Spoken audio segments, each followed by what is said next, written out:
indoor has the same problems that your home does or anything else that's an indoor thing. You have walls. So now the thing that would have been really helpful if you're outside then becomes your biggest problem inside, which is now you're gonna have stuff reflecting off of the walls and off the surfaces, also off empty chairs.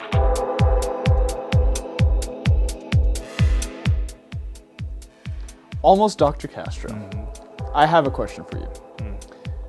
So recently was Coachella, and at Coachella, it's outdoor environment. It's this right? weekend as well. This is weekend number 2. Yeah. Coachella is an outdoor environment. Then you have places like MSG Sphere, indoor environment. How do you design an audio system, right, for an outdoor environment versus an indoor environment? Because there's a lot of considerations there, and because there is a endless plane that you can push a speaker versus a controlled environment.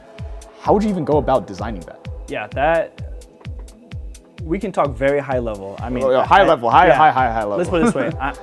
I ain't no Dave Rat. I ain't the person who designed the MSG Sphere. We know a little bit about audio and a lot of theoretical things, and obviously there's pros that do that kind of stuff. But thankfully, they share some of their thoughts that they have with it. And at the very high level, and the way that you could think about it would also relate to how I would set up an outdoor sound system for my house versus how I set up my home theater on the inside. So the same kind of things still apply. So overall, right, if you're thinking of a Coachella or like an outdoor sound system, you're gonna have the biggest issue you might have is carry. So if the sound will actually reach the person at the farthest edge of your lawn or your house, or if it's gonna reach the person in the back row of Coachella.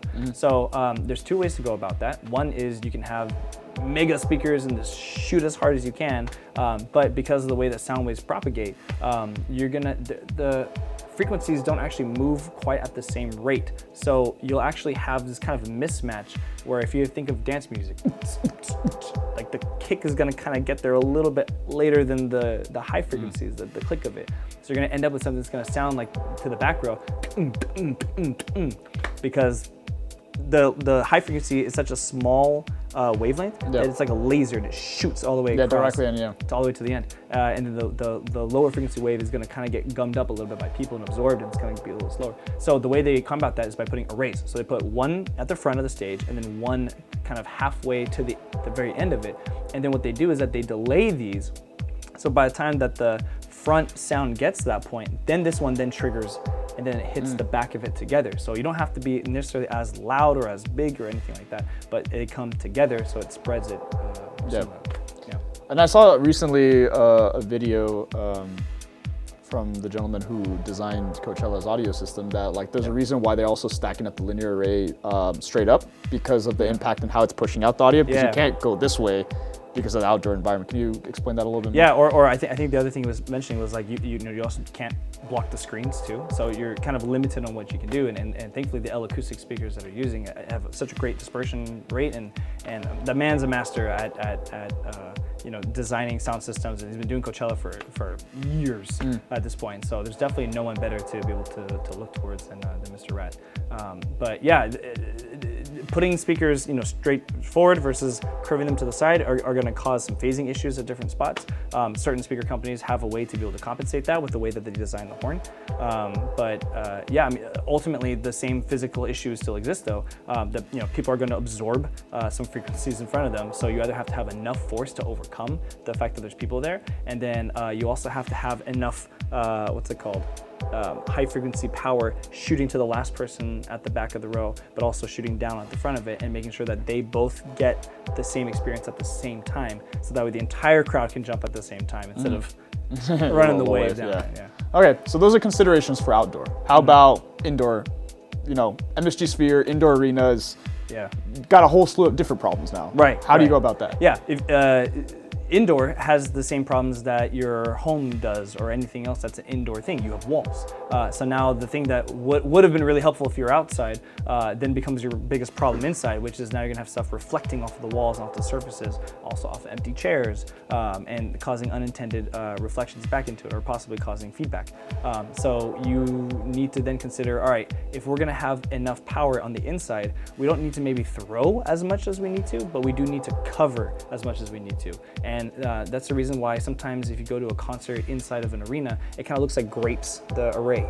The array doesn't look like very straight lines like it does for Coachella. It looks like grapes. Because at that point, you're not worried so much about phasing in any one area. You're trying to get as much coverage as possible from the 2 areas that you're allowed to have speakers. And so sometimes, when artists will go and bring their own sound system, they have their 2 towers, they're designed a certain way, and that's kind of all they can do. So as speaker manufacturers get better and better at getting more of a spread, maybe they're not shooting as far, but they're having wider and wider dispersion, so you can use less and less speakers. Because then at that point, some of the outside stuff still applies. If you have a really long haul, you're gonna have a really tough time getting all the sound waves to reach everybody at the same time, just like you would outside, but on inside. So you can still use an array, but it's still gonna be, you might have too much pressure overall. So you need smaller speakers, but maybe more speakers to be able to hit everybody at the same time. And then also you have to be cognizant that you're gonna be shooting off of every wall unless your place is completely packed with people. So it's a whole kind of like different set of problems or concerns, but you have the same solutions, but you use them differently to be able to solve 2 different sets of concerns. Got it. Nonetheless, designing a venue experience for audio, very tricky. Whether it be indoor or outdoor, it has to consider a lot of different variables to do it. Very different variables, but nonetheless, same speakers technically could do both, but they have to be positioned, set up, designed in a very different way to ensure the maximum experience for the fans or the people that are enjoying that.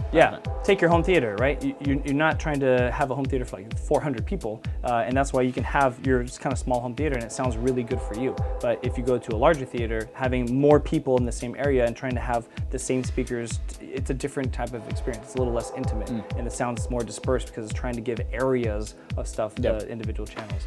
So yeah, it's always tough. The ideal thing would be like everybody has their own personal experience, or there's so many speakers that you can then dictate exactly who gets what, almost like at a pixel level. But the cost of scale of doing something like that is just astronomical at the point that it's just not going to be obvious until speaker technology fundamentally changes.